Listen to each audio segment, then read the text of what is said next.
গলায় মাংস আটকে এক মাদ্রাসা ছাত্রীর মৃত্যু। পবিত্র ঈদুল আজহার দিনে চুয়াডাঙ্গায় গলায় মাংস আটকে আঁকি নামে এক মেয়ে মাদ্রাসা ছাত্রীর মৃত্যু হয়েছে। বৃহস্পতিবার 28শে মে সকালে দামুড়হুদা উপজেলায় লোকনাথপুর তেল পাম্প সংলগ্ন এলাকায় মর্মান্তিক ঘটনা ঘটে। নিহত আঁকি লোকনাথপুর ডিএস দাখিল মাদ্রাসায় পঞ্চম শ্রেণীর ছাত্রী ও একই গ্রামের আবদুল্লার মেয়ে। স্থানীয় পারিবারিক সূত্রে জানা গেছে, ঈদের দিন সকালে পরিবারের সদস্যদের সাথে সঙ্গে নাস্তা করছিলেন আঁকি।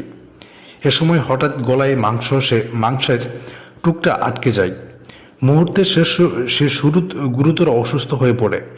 পরে পারিবারিক সদস্যরা দ্রুত তাকে দামুড়হুদা উপজেলায় স্বাস্থ্য কমপ্লেক্সে নিয়ে গেলে দায়িত্বরত চিকিৎসক তাকে মৃত ঘোষণা করে।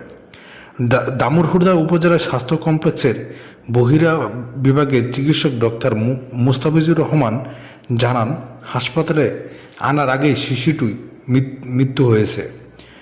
দামুড়হুদা মডেল থানার ভারপ্রাপ্ত কর্মকর্তা ওসি শেখ মেজবাহউদ্দিন মৃত্যুর বিষয়টি নিশ্চিত করে বলেন, ঘটনাটি খুব দুঃখজনক।